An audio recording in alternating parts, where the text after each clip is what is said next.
the E3 Video Show Daily, where we'll bring you highlights from each day of the video game industry's biggest event. I'm Ronnie Lynn Riley. And I'm Patrick Clark. We're on location at the Los Angeles Convention Center, where the biggest event in the video game industry is running full steam ahead. Today, we'll check in with the Master Chief for a look at his next adventure in Halo 2. And we'll also get a peek at several titles from the mind of God game guru Peter Molyneux. But first, everyone's ears are ringing as E3 shifts into high gear. If you aren't in need of a foot massage and your shoulder isn't sore from carrying bags of swag, you're doing something wrong. On the final day of E3, the anticipation and excitement are still running high, even if the energy level is waning a bit. But a guaranteed pick-me-up is to take a look at Halo 2, the follow-up to the first killer app for the Xbox. The demo we're showing today is just a little teeny piece of Halo 2. It's a really rich universe with lots of stories to tell. In terms of the demo, people seem to be reacting well. They love the idea of holding two weapons, getting on the back of the Warthog while AI drivers are driving. And they're not on a rail. They're actually making driving decisions about where they want to go and what they want to do. And boarding is certainly something where we get a lot of cheers, where if the time is right in certain vehicles, you can take control over a vehicle by kicking somebody out of it. I'd like to think the biggest thing they're reacting to is that Chief is back, and he gets to apply some liberal boot to some Covenant. If you've been in the South Hall, you can't help but notice that Microsoft has a commanding presence. But it's not just because of Halo 2. From Crimson Skies to Grab by the Ghoulies, Microsoft has something to satisfy all types of gaming thirsts. Project Gotham Racing 2 has a whole new graphics engine, whole new physics engine, much better visuals than there's ever been on the Xbox before. We've got new Kudos modes where the racing is all about style. It's not just about speed, it's how you drive. The Xbox Live mode is going to have two modes. There's going to be a single player mode where you're just trying to accumulate your own Kudos score. We also have a multiplayer mode where you can set up races and try and beat people around the world. What Crimson Skies is three major things. It's Nathan Zachary, the life of an air pirate, basically Indiana Jones in the sky. We think that the experience is going to be unique depending on how the user chooses to play. And then we're Xbox Live. 16 players, 6 games, 6 environments, and 11 different planes, plus downloadable content. We think it's a great experience for Live. Well, Grab by the Ghoulies, it's going to be Rare's first release for Xbox. A typical tale of a couple of kids getting stuck in a haunted house. And then that's where the fun starts, really, because we've got 25 dirty fighting ghoulies, just ready to give you some grief. A lot of the objects in the mansion are interactive, and so are the backgrounds, and that's built around there's certain events you have to do to work your way through the mansion and rescue your girlfriend. So maybe you prefer going to war right here on our home planet. If so, then perhaps Halo 2 isn't for you. But Electronic Arts might have the game you're looking for in Battlefield 1942. This World War II shooter, along with a host of titles ranging from Lord of the Rings to The Sims, are yours for the taking in the South Hall. The Lord of the Rings Return of the King game is one major action-packed adventure game. One of the biggest things we have in the game is two-player co-op. A lot of people were asking about that last year, so we put it in there. We've also added more characters. Also, the game has interactive backgrounds and an action button, which you can interact, pick up things, throw them. So we think we've really got one heck of a kick-ass game. With Battlefield 1942, Secret Weapons of World War II, we've added 8 new maps, 16 new vehicles, 2 new forces, and 8 new weapons. We've looked at what was good about Battlefield and what was bad. We removed the bad things, like some of the slower-paced areas, and improved all the good things. Well, Sims 2 actually brings a lot of stuff. It's a full 3D engine for the first time.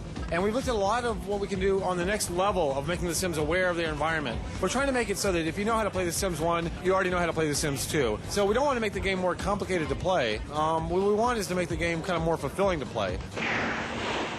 SSX 3, it's the latest SSX in the franchise. Bigger, better, all new. The main thing I think that you'll see and that you'll really feel is this full open mountain experience. You can go anywhere you want. You can play how you want to play. If you love races, you can do races. If you love the tricks, you can do tricks. Or you can just free ride literally anywhere you want on the entire mountain. Speeds in excess of 100 miles per hour.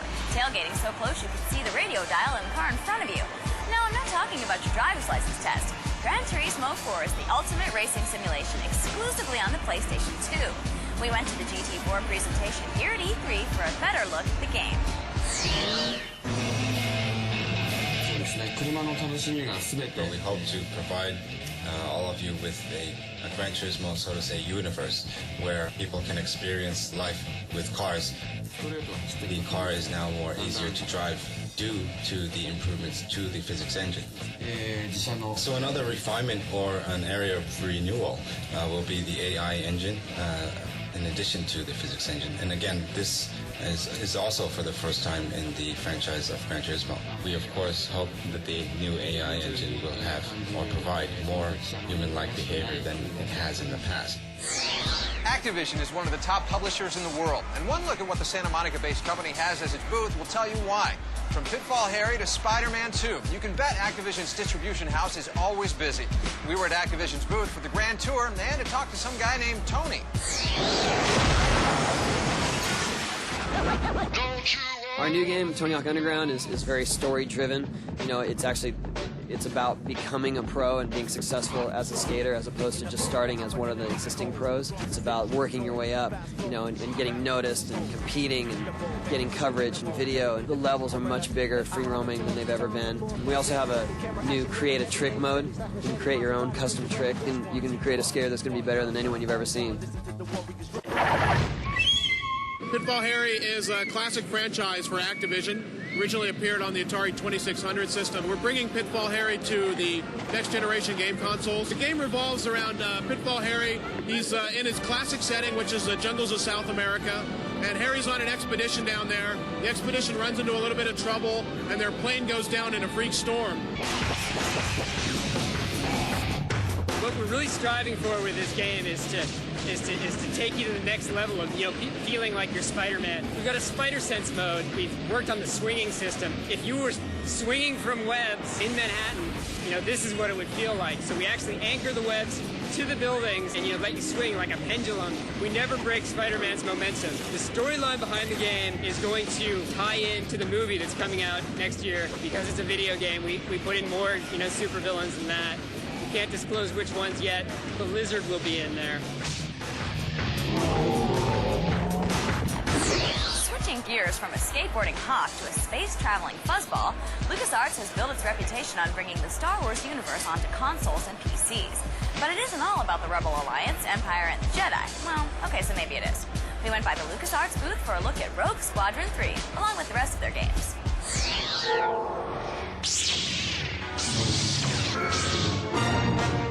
Luke Skywalker is trying to recruit some new students to sort of reform the Jedi Academy, reform the Jedi Order. And what you're doing is oftentimes you're learning the ways of a Jedi. So you get to pick your saber style that you want. You can also pick what mission you want to play and what order you want to play it in. We also have a variety of vehicles and some new multiplayer modes. The game pretty much about action.